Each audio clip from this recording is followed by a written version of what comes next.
Hello friends, welcome to my channel fertile planet. कैसे हैं आप सब लोग। आज हम लोग एक बहुत ही खूबसूरत विंटर फ्लावरिंग प्लांट के बारे में बात करेंगे जिसका नाम है क्रिसैंथेमम यानी कि गुलदावरी। गुलदावरी का जो पौधा होता है वो विंटर्स में बहुत सारे फूल एक साथ देता है, बहुत सारे कलर्स में अवेलेबल होता है और इसमें छोटे बड़े साइज़ के बहुत सारे फूल एक साथ खिलते हैं जिससे कि हमारा जो गार्डन है विंटर्स में बहुत ही कलरफुल दिखता है। विंटर का जो फ्लावर कलेक्शन होता है हमारा, वो गुलदावरी के बिना बिल्कुल अधूरा होता है। तो आज हम लोग इसी फ्लावर प्लांट के बारे में बात करेंगे जो कि बहुत ही इजी टू केयर है और छोटी छोटी टिप्स एंड ट्रिक्स से जो है हम इस प्लांट से बहुत सारे फूल पूरे विंटर्स ले सकते हैं। तो चलिए देखते हैं कि कैसे हमें गुलदावरी की केयर करनी है। गुलदावरी को ग्रो करना बहुत सिंपल है। कटिंग से ग्रो करना सबसे ज़्यादा इजी होता है और जो बेस्ट टाइम है कटिंग्स को लगाने का वो है सितंबर से अक्टूबर मिड तक जो है आपको कटिंग्स लगा लेनी चाहिए। और जब भी आप कटिंग्स लें तो छोटी लेंथ के कटिंग्स आपको लेने हैं, यानी कि बहुत लंबे लंबे कटिंग्स ना लें और छोटे छोटे कटिंग्स लेकर जो है आप उनकी नीचे की पत्तियां हटा दें और उन्हें आप चाहे तो सैंड में सीधा ग्रो कर सकते हैं या फिर नॉर्मल जो गार्डन सॉइल है आप उसमें इसे ग्रो कर सकते हैं। बहुत इजीली ग्रो हो जाता है। और जब इसमें पानी देना है तब आप इसको जो है बहुत ज़्यादा पानी नहीं देंगे, बहुत कम पानी नहीं देंगे, यानी कि बिल्कुल ड्राई नहीं होना चाहिए, बिल्कुल ओवर वाटर्ड नहीं होना चाहिए, क्योंकि दोनों से ही जो है कटिंग्स ठीक से ग्रो नहीं हो पाएंगी। इसीलिए आपको ये ध्यान रखना है कि मिट्टी में जो है एक ऑप्टिमम लेवल का मॉइस्चर मेंटेन रहे बस। और पहला जो हफ्ता होता है कटिंग लगाने का उसे आप थोड़ा सा शेड में रखें, फिर धीरे धीरे जैसे ही थोड़ा सा प्लांट इस्टेब्लिश हो जाता है तो फिर आप उसे मॉर्निंग की सनलाइट दिखाएं। उसके बाद आप उसे जो है फुल सनलाइट में धीरे धीरे करके एक्सपोज कर सकते। गुलदावरी को आप जो सीड्स आते हैं इसके उससे भी ग्रो कर सकते हैं, लेकिन सीड से थोड़ा सा टाइम ज़्यादा लगता है, इसीलिए कटिंग से ग्रो करना गुलदावरी ज़्यादा इजी रहता है और जल्दी से आपका जो प्लांट है वो तैयार भी हो जाता है, इसीलिए कटिंग्स को ज़्यादा प्रेफरेंस दी जाती है। गुलदावरी को ग्रो करने के लिए हमें एक अच्छी वेल ड्रेनिंग सॉइल चाहिए होती है जिसमें कि हम ऊपर से पानी डालें और नीचे से ड्रेन होल पॉट का जो है उसमें से सारा एक्सेस पानी निकल जाए। इस तरीके का मिक्सचर हमें चाहिए होता है, क्योंकि बहुत ज़्यादा अगर पानी इसमें रुकेगा तो इसकी रूट रॉट होने की जो संभावना होती है वो बढ़ जाती है और प्लांट जो है बहुत जल्दी फंगस पकड़ के ख़राब हो जाता है। तो इसीलिए आपको एक वेल ड्रेनिंग सॉइल बनाने के लिए ज़्यादा कुछ नहीं करना है, बस अपने गार्डन सॉइल में आप सैंड मिला लें, उसके साथ आप वर्मी कंपोस्ट या फिर काउडंग मैन्योर जो भी आपके पास अवेलेबल है आप वो मिला सकते हैं और थोड़ा सा फंगीसाइड पाउडर अगर है तो वो भी मिला लें। इस तरीके का एक वेल ड्रेनिंग सॉइल मिक्स आप तैयार कर लें। ध्यान रखें कि बहुत ज़्यादा चिपचिपी मिट्टी में जो है इसे ना लगाएं, क्योंकि उसमें इसकी रूट की जो डेवलपमेंट होती है, जो ग्रोथ होती है वो अच्छे से नहीं हो पाएगी और ज़्यादा अगर मिट्टी चिपचिपी होगी तो रूट रॉट होने का भी ख़तरा ज़्यादा रहता है और प्लांट जो है फंगस भी बहुत जल्दी पकड़ लेता है। इसीलिए सॉइल को अच्छा वेल ड्रेनिंग बनाना बहुत ज़रूरी होता है। गुलदावरी को जब भी आप घर लाएं तो उसे एक फुल सनलाइट वाली लोकेशन दें।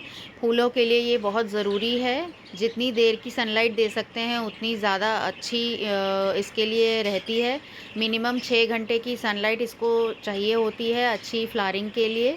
तो गुलदावरी को विंटर्स में जो है फुल सनलाइट वाली लोकेशन पर आप रखें और इसी से आप देखेंगे कि प्लांट की जो हेल्थ है वो भी अच्छी रहेगी और इसकी जो फ्लावरिंग की प्रोसेस होती है वो भी बहुत अच्छे से जो है चलती रहेगी। कि वाटरिंग में एक बात का आपको ये ध्यान रखना है कि आपको जो है सीधा सॉइल में आप पानी डालें, ऊपर से जैसे मिस्टिंग वगैरह करते हैं या स्प्रे करके हम लोग पानी देते हैं वो नहीं करना है, क्योंकि जो गुलदावरी का पौधा होता है वो फंगस अटैक उसमें होने के बहुत ज़्यादा चांसेस होते हैं अगर हम इस तरीके से वाटरिंग करेंगे तो उससे बचाने के लिए हमें गुलदावरी में जो है आराम से यहाँ पर सॉइल में सीधा पॉट में जो है नीचे से पानी देना चाहिए। ऊपर से अगर हम बहुत ज़्यादा पानी स्प्रे करेंगे तो आप देखेंगे कि इसकी जो कलियां हैं उसमें फंगस हो जाएंगे, काले काले धब्बे पड़ जाएंगे और जो लीव्स हैं उसमें भी फंगल अटैक आपको दिखेगा। इसीलिए जब भी आप वाटरिंग करें तो सीधा पॉट में करें और इसके जो रूट्स हैं वो ओवर वाटरिंग से ख़राब हो जाते हैं, इसलिए हमें ओवर वाटरिंग नहीं करना है। वाटरिंग में बस आपको ये ध्यान रखना है कि जो सॉइल है उसमें मॉइस्चर मेंटेन रहे। बहुत ज़्यादा पानी नहीं देना है, बहुत दिनों तक इसको सूखा भी नहीं रखना है। जैसे ही आपको ऊपर की टॉप सॉइल जो है वो ड्राई दिख जाए तो फिर आप इसमें वाटरिंग करें। और इसको बहुत दिनों तक सूखा अगर आप रखेंगे तो आप देखेंगे कि इसकी कलियां जो है वो गिर जाएंगी, प्लांट भी जो है ड्रूप कर जाता है और फिर वो जो है प्लांट ठीक से जो है अपनी ब्लूमिंग बडिंग ये सब कुछ नहीं कर पाता है। तो इसीलिए आपको बहुत दिनों तक ड्राई नहीं रखना, बहुत ज़्यादा पानी नहीं देना, बस सॉइल में ऑप्टिमम लेवल का एक मॉइस्चर बना रहे, इस बात का आपको ध्यान रखना है वाटरिंग में।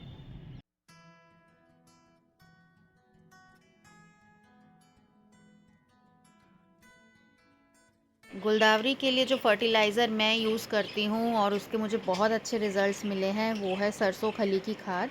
इसे आप बहुत ही आसानी से अपने घर में तैयार कर सकते हैं। आपको करना ये है कि आप सरसों खली ले लें और उसके साथ कोई भी खाद और ले लें जो अभी आपके पास अवेलेबल है, चाहे वर्मी कंपोस्ट है या फिर काउडंग मैन्योर या कोई नीम की खाद आपके पास अवेलेबल है। तो इन दोनों को मिलाकर आप 1 लीटर या 2 लीटर पानी में इसे 3-4 दिन के लिए किसी बाल्टी वगैरह में फर्मेंट होने के लिए छोड़ दें। बीच बीच में चाहें तो आप इसे हिला सकते हैं। इसके बाद जब 4 दिन के बाद ये लिक्विड तैयार हो जाएगा तो आप इसे और पानी ऐड करके इसे डाइल्यूट करें, यानी कि 7-8 लीटर 10 लीटर पानी तक आप यूज़ कर सकते हैं। इसे डाइल्यूट कर लें और इस पानी को जो है अपने पौधों में आप हर 10-15 दिन में दीजिए। बहुत अच्छे रिज़ल्ट्स होते हैं, मैंने खुद ट्राई किया है। और इसके अलावा मैं कोई भी फर्टिलाइज़र यूज़ नहीं करती हूँ इन प्लांट्स में। और ये जो टाइम होता है गुलदावरी का, इसी टाइम में जो है अब ये फ्लावरिंग करेगा, बडिंग करेगा। गुलदावरी का ये छोटा सा एक टाइम पीरियड होता है जिसमें कि इसमें बहुत सारे भर भर के फूल आते हैं, कलियां आती हैं। तो इसीलिए इसे हर 10-15 दिन के गैप में जो है ये फर्टिलाइज़र आप फीड करेंगे तो पौधे में वो जान रहेगी, वो ताकत भी रहेगी, जिससे कि वो हैवी फ्लावरिंग कर सके पूरे विंटर सीज़न में। और जैसे ही इस पौधे में फूलों का खिलना शुरू हो जाए, यानी कि जो बर्ड्स हैं, जो कलियाँ हैं वो खिलनी शुरू हो जाए, तो आप कुछ वक्त के लिए जो है इस फीडिंग को रोक सकते हैं फर्टिलाइज़र की। जैसे ही आपका एक साइकिल फ्लावरिंग का कंप्लीट हो जाए और वो फ्लावर्स जो हैं वो अपने आप जो हैं झड़ जाएं, उसके बाद आपको सॉफ्ट प्रूनिंग करने के बाद और ये फर्टिलाइज़र फिर से देना होगा। और इसी तरह से आपको जो है ये साइकिल रिपीट करते रहना है जब तक इसका सीज़न रहता है। मैं किसी तरीके का कोई केमिकल फर्टिलाइज़र इसमें यूज़ नहीं करती हूँ। और ये जो सरसों खली का मैंने आपको फर्टिलाइज़र बताया है, इसका एक शॉर्ट्स में भी मैंने वीडियो बनाया हुआ है, वो भी आप देख सकते हैं। लिक्विड फॉर्म का फर्टिलाइज़र हम लोग इसलिए बनाते हैं क्योंकि ये प्लांट जल्दी सोख लेता है, जल्दी अब्ज़ॉर्ब करता है और रूट्स तक जो है ये फर्टिलाइज़र बहुत अच्छी तरह से पहुंचता भी है। और इसके जो रिज़ल्ट्स हैं बहुत ही अच्छे होते हैं, क्विक होते हैं, क्योंकि विंटर फ्लावरिंग का जो ड्यूरेशन होता है बहुत शॉर्ट होता है, तो उसमें हमें जल्दी से जल्दी जो रिज़ल्ट्स हैं वो देखने की इच्छा रहती है। तो इसीलिए ये जो फर्टिलाइज़र है बहुत जल्दी काम करता है, बहुत अच्छी तरीके से काम करता है और प्लांट को हेल्दी भी रखता है। और इसमें कई तरह के माइक्रो न्यूट्रिएंट्स भी होते हैं सरसों खली में, तो वो भी आपके प्लांट्स को जो है हेल्दी रखने में बहुत हेल्प करेंगे। फिर बात करते हैं कि पिंचिंग की, यानी कि जो ये हमारे गुलदावरी के प्लांट्स होते हैं इनमें जो टिप होती है इसको हम पिंच कर देते हैं। ये आप देख सकते हैं कि इसमें मैंने पिंचिंग करी थी, तो अब ये यहाँ से देखिए 2 जो हैं ब्रांचेस निकलेंगी। तो इस तरह की पिंचिंग करने से क्या फ़ायदा होता है कि जो आपका प्लांट है वो बुशी बनता है और ज़्यादा से ज़्यादा ब्रांचेस उसमें होती हैं, ताकि ज़्यादा से ज़्यादा जो है कलियाँ भी उसमें आए, फूल भी खिल सकें।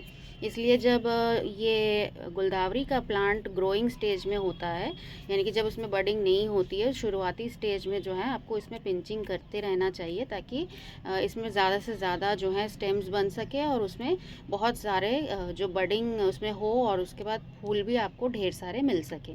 तो जनरली ये पिंचिंग जो है प्लांट को बुशी बनाती है, इसीलिए हम लोग इसे पिंच करना प्रेफर करते हैं, जैसे गेंदे वगैरह में भी हम लोग करते हैं।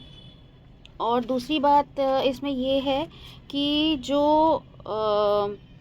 एक बार फूल आ गया मान लीजिए, ठीक है, उसके बाद फिर आपको जो है इसमें सॉफ्ट प्रूनिंग करनी है। मान लीजिए देखिए जैसे ये है, इसमें फूल खिल जाएगा तो हम यहाँ से इसको थोड़ा सा सॉफ्ट प्रून कर देंगे ताकि दोबारा से बडिंग हो सके।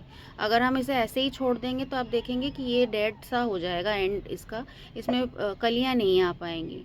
इसलिए जब आप एक बार फूल खिल जाता है तो उसके बाद एक हल्का हल्का जो है उसको प्लांट को प्रून कर दें ताकि अगले सेट की जो बडिंग है वो आ सके। पिंचिंग के बाद फिर बहुत इम्पॉर्टेंट होता है इनकी स्टेकिंग करना, यानी कि इनको सपोर्ट देना किसी डंडी से। अब ये देखिए मैं दिखाती हूँ आपको कैसे समझ में आएगा आपको, ये मैं बता रही हूँ। देखिए ये जो प्लांट है ये आप देख रहे हैं, ये सीधा सीधा है, इसको अभी तक ये वाली जैसे डंडी है इसकी ये ऐसे लटक रही है, ये देख सकते हैं आप। ये वाला जो प्लांट है ये देखेंगे आप तो ये पूरा ही लटक रहा है, एक साइड से ये ऐसे स्ट्रेट नहीं है, ये ऐसे जा रहा है। तो ऐसे जो प्लांट्स होते हैं इनमें जो है हमें सपोर्ट देना चाहिए। जैसे कि ये वाला प्लांट देखिए ये सीधा जा रहा है, ये जो है सीधा है, ये देखिए।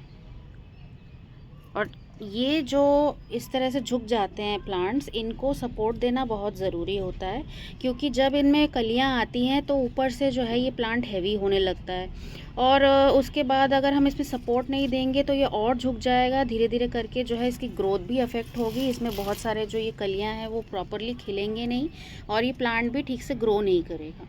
इसीलिए गुलदावरी को हमेशा जो है किसी न किसी स्टिक से या किसी चीज़ से, किसी ट्रेलिस की मदद से जो है आप इसे सपोर्ट ज़रूर दें, क्योंकि अगर इसे ये सपोर्ट नहीं मिलेगा तो इसका जो ये पूरा ग्रोइंग सीज़न है ये पूरा वेस्ट हो जाता है एक तरह के तरीके से, क्योंकि ये ठीक से ग्रो नहीं करता, इसकी जो कलियां हैं वो भी ठीक से नहीं खिलेंगी। तो ज़रूर इसको स्टेकिंग करें, किसी भी स्टिक की मदद से इसको सपोर्ट दें। कोई भी अगर आपको ब्रांच ऐसी लटकती हुई दिख रही है तो उसको ज़रूर सपोर्ट करें आप। बहुत कॉमन प्रॉब्लम जो गुलदावरी में आती है वो एफिड्स की होती है, जिसमें कि पत्ते और कलियों पे आप देखेंगे कि छोटे छोटे काले रंग के कीड़े लग जाते हैं। इन्हें एफिड्स कहते हैं, जिसके लिए मैं ये एमेडा स्प्रे यूज़ करती हूँ। ये मीलीबग्स, एफिड्स, स्पाइडर माइट सब पे इफ़ेक्टिव है। आप ये वाला स्प्रे यूज़ कर सकते हैं, और अगर आप चाहें तो इस पर नीम ऑयल का भी स्प्रे कर सकते हैं। फिर आता है फंगस का प्रॉब्लम। जैसे कि वाटरिंग में अगर हम ऊपर से वाटरिंग करेंगे तो इसमें फंगस अटैक बहुत जल्दी आ जाता है, और आप देखेंगे कि जब फंगस का अटैक होता है तो प्लांट की जो बडिंग, ब्लूमिंग सब एक तरह से रुक जाती है और प्लांट भी अनहेल्दी लगता है। तो उसके लिए एक बहुत अच्छा स्प्रे है, ये है एमी स्टार का। ये देखिए एमी स्टार, ये भी बहुत इफ़ेक्टिव है। आप ये यूज़ कर सकते हैं, पानी में इसको डाइल्यूट करके आप स्प्रे कर सकते हैं लीव्स के ऊपर। अदरवाइज़ अगर आपके पास साफ़ फंगिसाइड है, बेवास्टिन है, तो इसे भी आप पानी में मिक्स करके जो है स्प्रे कर सकते हैं। गुलदावरी की एक और प्रॉब्लम होती है कि जैसे आपने प्लांट को रखा हुआ है एक पोजीशन पर, तो एक साइड से जैसे ये सनलाइट मान लीजिए ये यहाँ पे इस साइड पे ज़्यादा पड़ रही थी तो ये इधर से बुशी हो गया, इधर से ये खाली है क्योंकि ये जो सनलाइट बिल्कुल इसमें नहीं पड़ रही थी। तो बीच बीच में जो क्या करना है आपको, इसको ना रोटेट करते रहेंगे ताकि सनलाइट जो है पूरे प्लांट में इवनली डिस्ट्रीब्यूट हो सके। और बीच बीच में रोटेशन से ये भी होता है कि जो प्लांट है उसमें एरेशन भी अच्छा रहता है, तो कोई फंगस या कीड़े मकोड़े जो होते हैं वो भी नहीं लगते हैं इसमें। और ये जैसे ये डेड लीव्स होते हैं, इस तरीके की जो डेड लीव्स हैं इसे भी आप हटा दें, क्योंकि ये भी मिट्टी में गिर गिर कर जो है फंगस वगैरह क्रिएट करते हैं, तो इन्हें भी जो है आप थोड़ा क्लीन रखें। मेरे पास थोड़ी जगह की कमी है इसीलिए मैंने ज़्यादा कटिंग्स ग्रो नहीं करी हैं। बस ये कटिंग मैंने कुछ दिन पहले लगाई थी, ये स्नेक प्लांट का मेरा ट्रे है, इसमें मैंने ये लगा दिया था और ये अब ग्रो कर रहा है, यानी कि कटिंग लग गई है। ये भी एक कटिंग मैंने लगाई थी और एक कटिंग मैंने जो है ये लगाई हुई है। तो ये जो है अब ग्रो हो चुके हैं, अब इसमें रूटिंग हो चुकी है, लेकिन मैंने अभी तक अलग नहीं किया है इसको। तो उम्मीद करती हूँ कि ये विंटर गार्डनिंग का सीज़न आपका फूलों भरा हो, बेहद ही खूबसूरत हो। और अगर ये वीडियो आपको हेल्पफुल लगी हो तो एक लाइक करिएगा, मेरे चैनल को सब्सक्राइब करना ना भूलें। कोई सवाल हो तो आप कमेंट में पूछ सकते हैं। मिलते हैं अगले वीडियो में किसी और प्लांट की केयर के साथ, तब तक के लिए हैप्पी गार्डनिंग।